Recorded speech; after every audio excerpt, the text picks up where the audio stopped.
มาเบิ่งผลงานเศร้าหลาหาได้มื้อนี้พี่น้อยอ่าพี่น้อยพี่กราบสบายดีพ่อแม่พี่น้อง FC เบิร์ดสุขูสุขคนพี่น้อยมื้อนี้ก็ได้มาให้มาหน้ากับเศร้าหลาเพิ่นทำส้มไว้นี่แหละว่าเฮ็ดหยังอยู่หน้าพี่น้องมื้อนี้และเบียดไงเบียดพาบอนไว้เขาไว้น้ำพี่น้อยบอนห้องไว้เขาไว้น้ำพี่น้อยมื้อนี้สิได้มาเมียนมาเอาไว้เทิงเฮือนพี่น้อยย่านแปลว่าไฟใหม่ย่านเฮาบ่ได้มาหั่นแหละพี่น้อยย่านพวกมาเจาะมากัดทำส้มไอ้เบิ่งคนพาขุดพี่น้อยก็เคยแต่เห็นแต่เขาเจ้าโตกลางค่ำกลางคืนอันนี้มาขุดหากลางเว้นขุดก็ขุดแนวนี้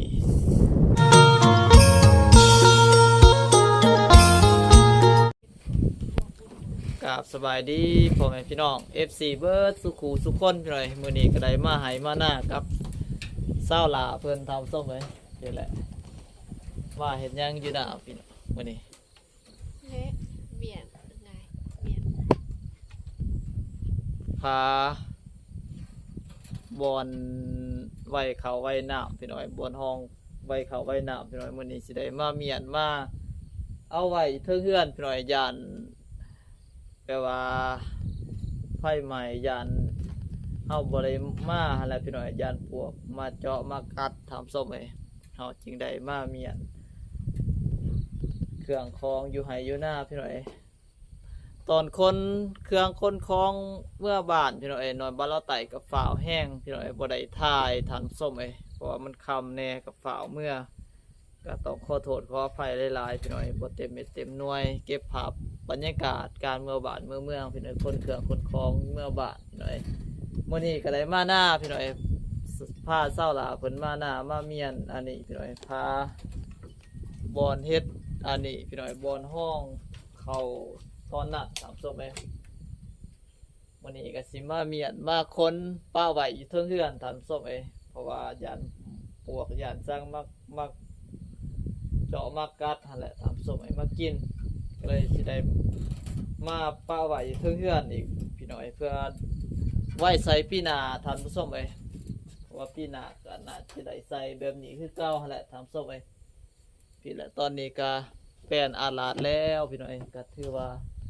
ทางนั้นจะเป็นกองเพื่องคนที่พวกเฮาได้ปั้นทับสมัยปั้นเขาปีนี้ก็ถือว่าก็คือที่หูในคลิปที่แล้วที่ผ่านมาแล้วพี่น้อยว่าได้ร้ายได้หน่อยซ้ำใดทำส้มพี่น้อยตอนนี้ก็สิได้ฝ่าวมาเมียนมาไหวพี่น้อยก็ฝ่าวให้มันแล้วเพื่อไว้พี่น้อยเพราะว่าเป็นยังมีอีกหลายอย่างพี่น้อยสิได้มาเก็บมาเมียนทำส้ม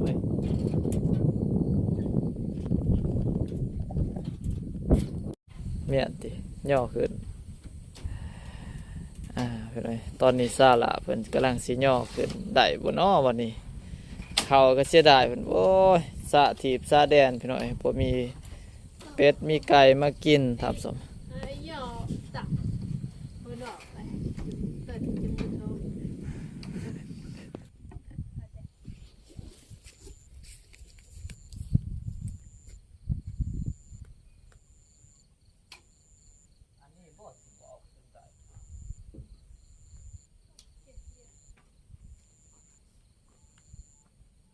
เดียวบ่เลือแต่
ก็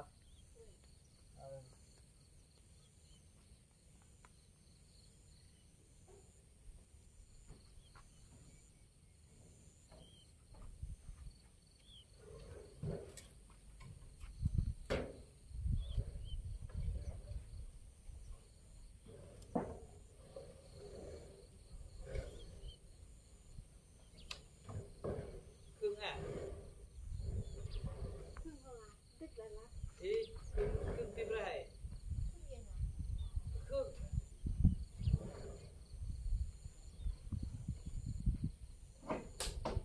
โดนละ ครึ่งอ่ะ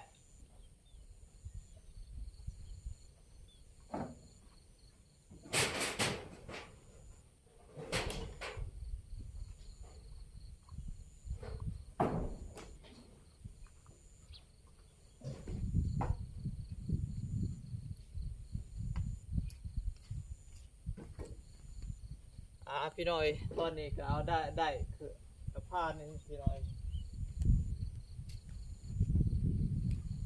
ทำได้ง่าย หลับกับตัวหลับนะ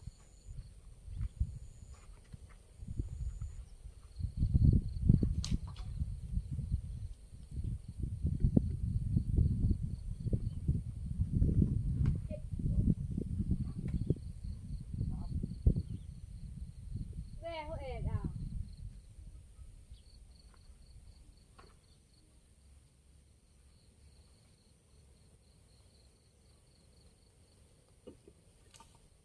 ย่องอ่ะ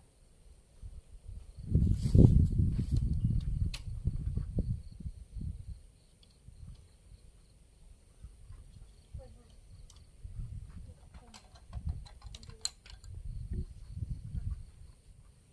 เคยอ่านเหรอได้ที่ดู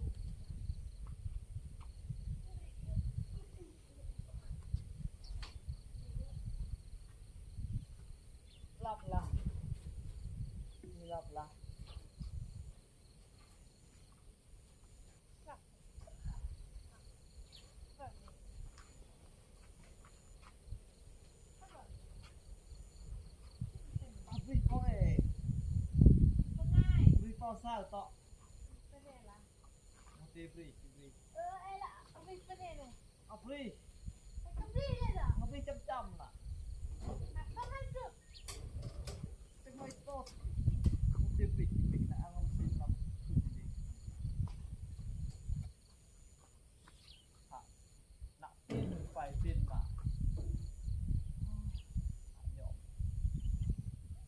ขย่องมัน เอา ตอนนี้ซ้ำนะอาทิตย์แรก เอาเป็นเตยเกียกเหรอเป็นเกียกหาย ตอนนี้ซ้ำนะอาทิตย์แรก รอบอาทิตย์แรกอาทิตย์แรก เออ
พี่น้อยตอนนี้ก็ได้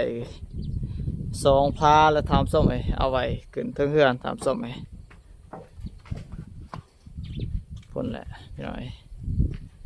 ก็สิได้เอาอีกโอเคยังอีก3-4 พาทำส้มไอ้สิเอาไว้ขึ้นเทิงเฮือนอีกพี่น้อยให้มันเบิดสาวลาฝนยกพี่น้อยพี่ระวังคอหักเด้ออึบวันนี้ตั้งขึ้นเลยพี่น้อยยังอีก2 พาพี่น้อยสิได้เอาขึ้นอันนี้ก่อนมาเมียนตัวนี้ก่อนพี่น้อยพี่น้อยตอนนี้ถือว่าแล้วไปเทียบห้อยทำส้มไอ้ที่พวกเฮาได้คนพากระแตะบอนห้องเขาพี่น้อยเอาขึ้นเทิงเฮือนแล้วไปเทียบห้อยทำส้มไอ้ตอนนี้ก็ยังใหม่อันนี้ก็สินาสิได้ป้าไว้บอนนี้ก่อนทำส้มไอ้ก็ยังอีกพาอันนั้นอยู่หน้าอยู่ห่วยอยู่ตอนพี่น้อยก็สิได้เอาขึ้นไว้เทิงเฮือนที่กันพี่น้อยฟ้าเฮ็ดตอนทำส้มไอ้พี่แหละมาแอมไว้เทิงเฮือนทำส้มไอ้จานไฟใหม่ยานหมอดเจาะยานนั่นพี่น้อยยานปวกเจาะปวกกินทำส้มไอ้พี่แหละก็ถือว่าบรรยากาศเขตนี้ก็ถือว่าแล้วเรียบร้อยเด้อพี่น้อยเบียกให้การหน้าพี่น้อยยังแต่ปีหน้าสิได้บุกเบิกเติมทำส้มไอ้สำหรับปีนี้ก็ถือว่าสิ้นสุดแล้วพี่น้อยเขาหน้าปีพี่นี้พี่น้อยปี2025ทำส้มไอ้พี่น้อยตอนนี้ก็สิได้ไปหมางตอนไปเอาพาแอมตอนเมื่อไหวเชื่อนพี่น้อยเพราะว่าปีหน้าจริงสิได้ใส่ไม้พี่น้อยบ่ฮู้ว่ามันสิเป็นใส่งานหรือบ่พี่น้อยปีหน้าไปเบิ่งน้ำอยู่น้องก่อน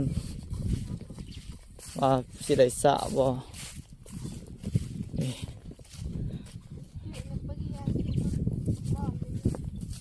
อยากได้ผักขะแยงอีกเอามาตากเฮ็ดแกงหน่อไม้เนาะแซ่บคักแล้วเนาะพี่แล้วพี่น้อยพาบรรยากาศตามทุ่งไร่ทุ่งนาพี่น้อย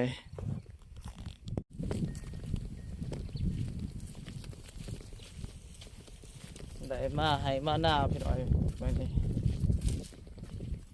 ก็บ่ฮู้ว่ามื้อใดอีกสิได้มาพี่น้อยมื้อนี้ก็ถือว่าเป็นมือสุดท้ายก็มีพี่น้อยสิได้มาพี่น้อยโอ้มีห้อยรถจักรไอ้สร้างมาทางนี้เนาะเป็นเห็นห้อยอยู่มาเบิ่งอยู่พี่พี่น้อยมาเบิ่งนับน้องน้อยว่าเป็นสระหรือบ่จันว่านกโอ้ยงัวควายอาบเบิดเลยบ่เรือแล้วใส่สิมี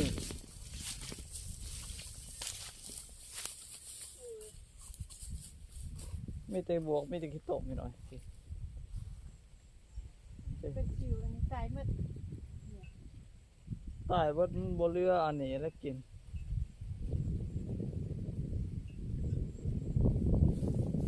นกย่างเด็กจ้ะท่านเด็กแม่งจ้ะแม่งงวง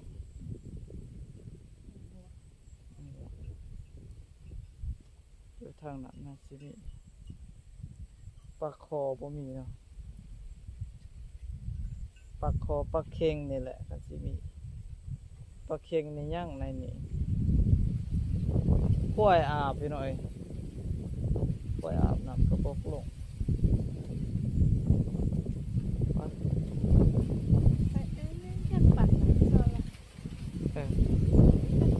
ทางนั้นเกี่ยวยังบ่ทันแล้วพี่หน่อยทางนั้นเกี่ยวยังบ่ทันแล้วยังแต่เจ้าเดียวบ่เดียวพี่หน่อยบ่ทันแล้วเดือนนั้นก็ถือว่าแล้วเบิด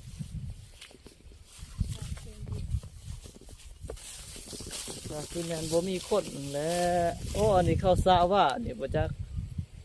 เห็นน้ำมาทางนี้สิแม่นแหละน้ำใหม่ๆเปียกใหม่ๆปกติมันบ่เปียกปานนี้สิแม่นแหละเขาสระว่า มีคนนะ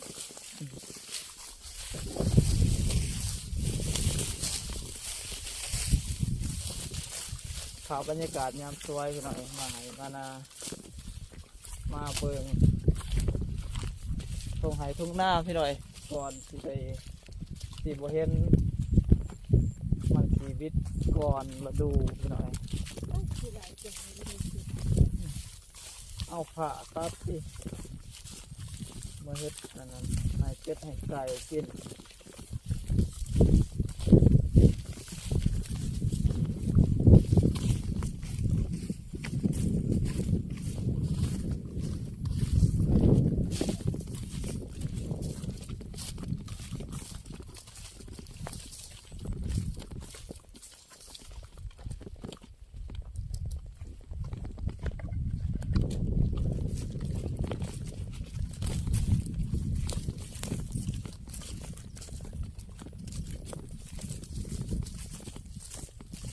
เอารถไทยมามันสบายดิคนพาอันนี้อยู่นี่เที่ยวเดียวก็หมดอันนี้ยังที่ใดแบกรักป่วย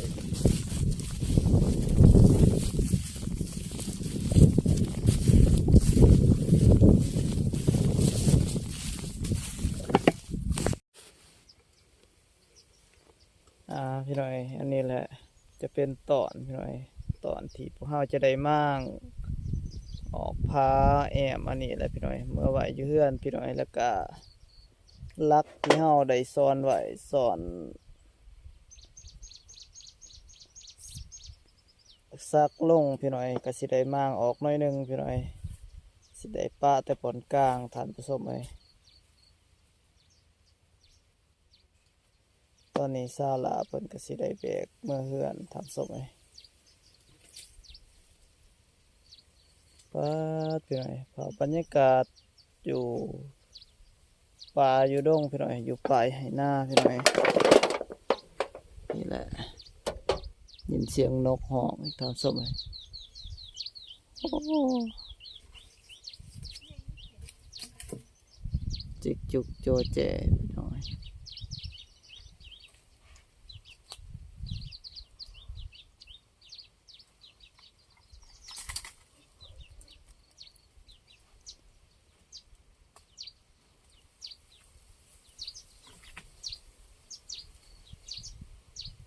ถอยถอยถอยใส่เหล็กถอยเอาโหลดเลี้ยวเลี้ยวเร่งเร่ง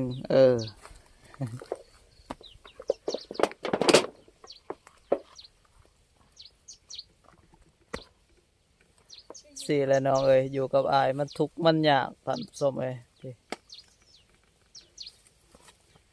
สู้เด้อลาเด้อ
เรามาหอดมาถึงพี่น้องเอ้ย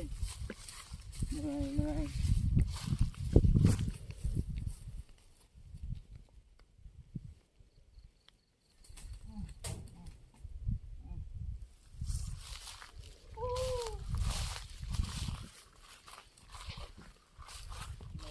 ครับตามที่มาหาเพื่อนหาซ่ามาแต่ไกลใช่ไหม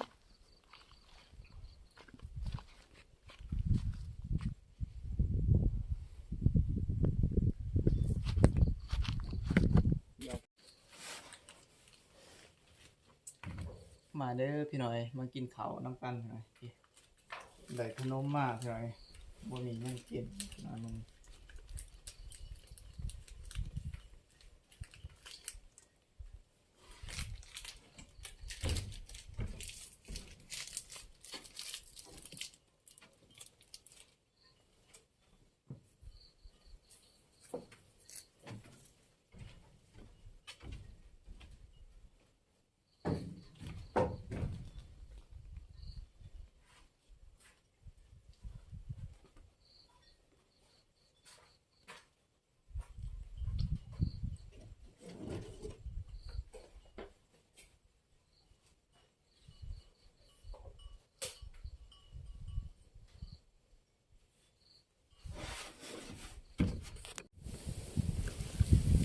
พี่หน่อยสบายดีเด้อพี่น้อง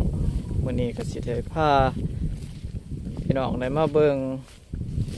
การหาอยู่หากินของพวกเฮาพี่หน่อยวันนี้ก็มาเบิ่งเศร้าหลาได้มาหาสอนอย่างน้อพี่หน่อยมาลองเบิ่งพี่หน่อยอยู่น้องพี่หน่อยได้สั่งผู้สาวได้เมียงระงับบ่พี่หน่อยพี่เขียดเจน่ากระปูแมงตับเต่าแล้วก็อีสังเขินว่าแมงง่วงบ่ ยานปีกนะปากกาลก จานปีกอีกโอ้ยบ่มีดอกปีกนะ บนเรือ อีหลีโอ้เนาะวิธีซ่อนหวกซ่อนสังซ่อนเอาปูเอาปลาเบิ่งพี่หน่อยสาวหลาเพิ่นเฮ็ดอีหลีเด้อเนาะบ่กล้าลงในน้ำพี่น้อยเอ้ยสิได้กินบ่แบบนี้พี่น้อย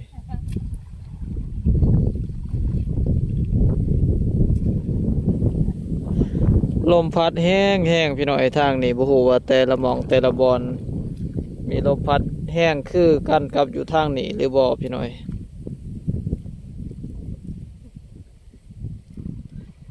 วิธีหาอยู่หากินพี่น้อยพี่แหละ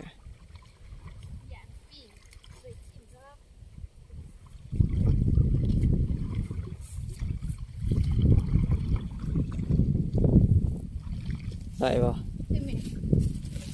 ตับเต่า เด้แมงตับเต่าก็คักแต่ว่านี่มักกินใน2 ตัว 3 ตัว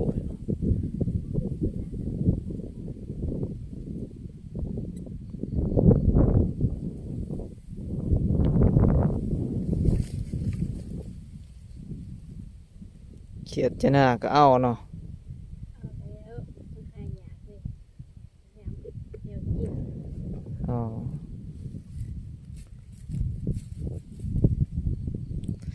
ยามอึดแนวอยู่แนวกินพี่น้อยยามนี้มีหยังก็กินไปหาไปพี่น้อย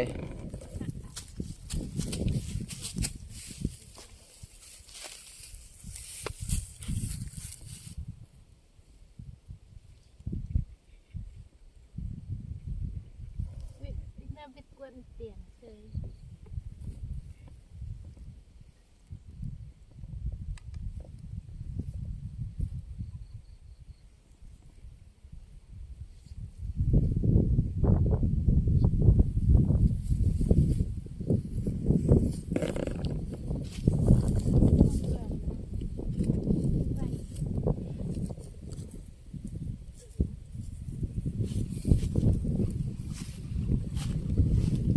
พ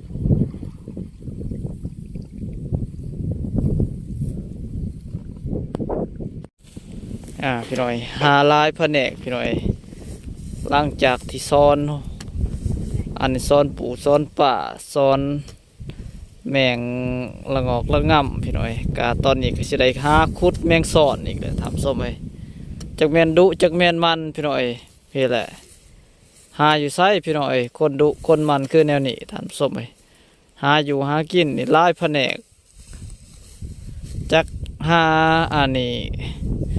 สอนปูสอนป้าสอนกุ้งสอนหวกสอนแมงหมอกแมงใหม่พี่น้อยตอนนี้ก็ได้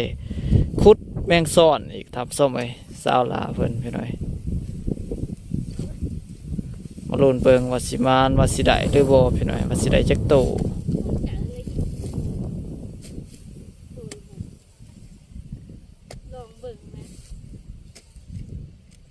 เกิดมาบ่เคยคุดจักเทื่อดอกพี่น้อยหน่อยบ้านเราไต่นี่ก็มื้อนี้ล่ะสิได้มาเบิงคนพาคุดพี่น้อยก็เคยแต่เห็นแต่เขาเจ้าโตกลางค่ำกลางคืนอันนี้มาคุดหากลางเว้นคุดก็คุดแนวนี้บ่เคยเห็นดอกพี่น้อยกำลังมื้อนี้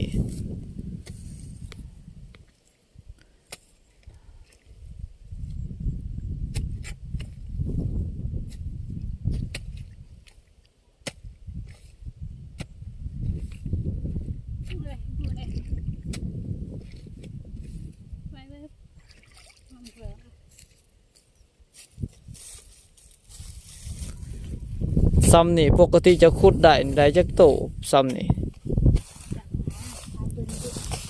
เอ้าแต่ละเทื่อหั่นนะผ่านมาจะเคยคุดหั่นนะก็ว่าเคยคุดแหละแต่ว่า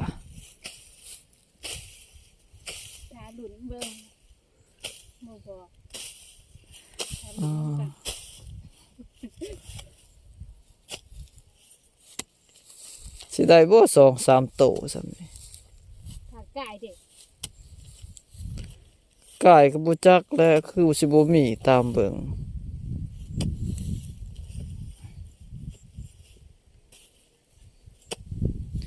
ขอยเลยว่าขุดหาคือจีนอกจีน่าย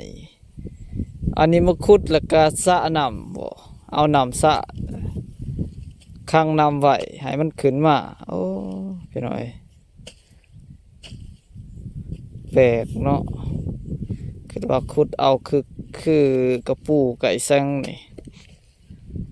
คือจีหลอกจีรอจีนอกจีน่ายอันนี้มาขุดแล้วก็ขุดอ้อมอันนี้นี่ก็สระน้ำเอาน้ำมาสระอีกแนวนี้พอละอยู่เถิงนี่อยู่ลุง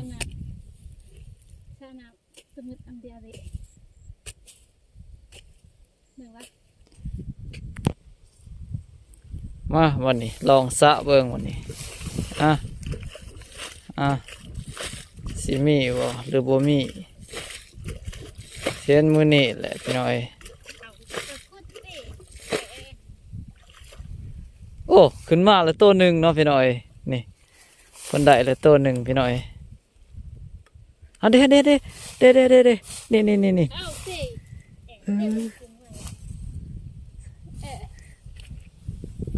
พี่น้อยตัวปุกหันเด้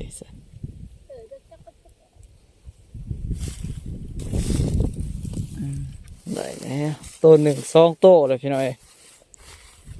ใส่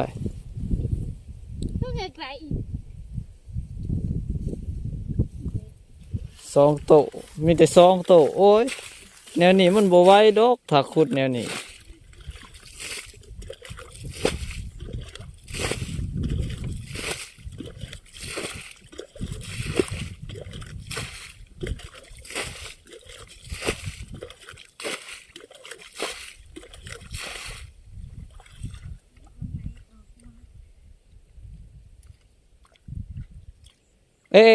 บนตีนหัน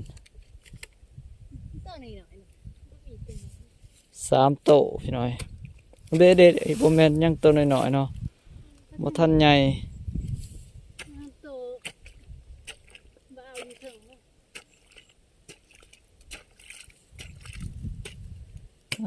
เด็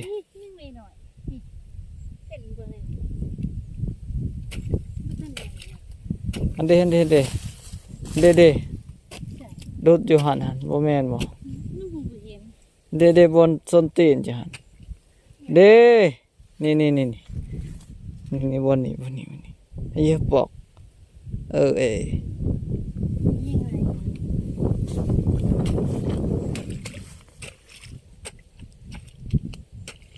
อันเด้อันเด้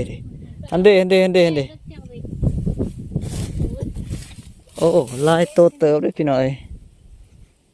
เอ้าก็บ่เห็น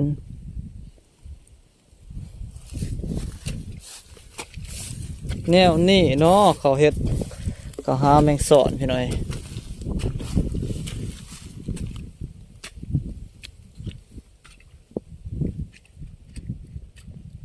อันเด้อันเด้อันเด้อันเด้อันเด้โอ้เนาะเกิดมาแต่พอแต่แม่บ่เคยหาแมงสอนแนวนี้หากระจักว่าหาแมงสอนกลางเว้นขุดเอาแนวนี้เด้โอ้ถือว่าได้หลายโตเติบเลยเนาะโอ้ยแบบนี้เขาสิได้มื้อนอนหน้าอีกแล้วอันเด้อันเด้ก็สิได้มื้อนอนหน้า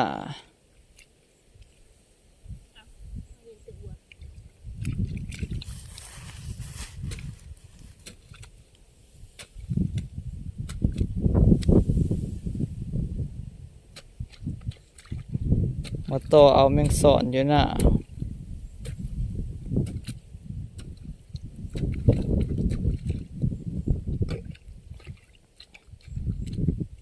เด้เด้ขึ้นมาแล้วโอ้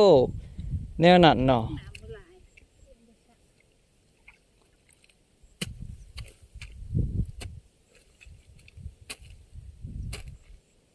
สะไหมสะไหมขุดเลยจริงสะ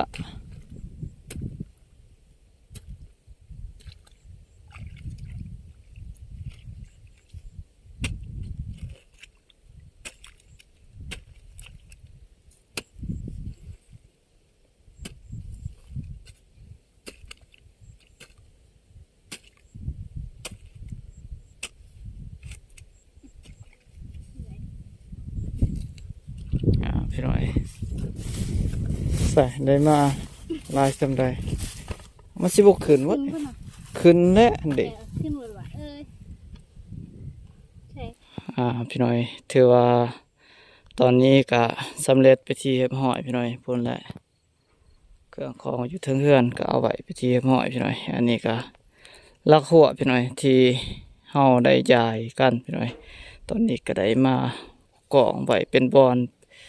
ทำสมัยเพื่อแหละน่าจะลายลักเติบพี่น้อยลักเฮ็ดลักหัวตะกะพี่น้อยตอนนี้ก็ได้มาโฮมเขากันพี่น้อยเพื่อแหละลายเติบทำสมัยจากดอยก็สิได้กะเกียมเดินทางกลับบ้านทับสมัยมาเบิ่งผลงานเศร้าหลาหาได้มื้อนี้พี่น้อยพี่น้อยพี่มีเขียดจะหน้ากระปูแมงง่วงกับอันนี้พี่น้อยแมงตับเต่าหลายๆอย่างพี่น้อยแมงสอนมาพร้อมทำสมัยพี่แหละโอ้พี่น้อยแสบๆเด้อพี่น้อยพายอยากมาเด้อพี่น้อยผลงานมื้อนี้พี่น้อยได้มาประมาณนี้ทำสมัย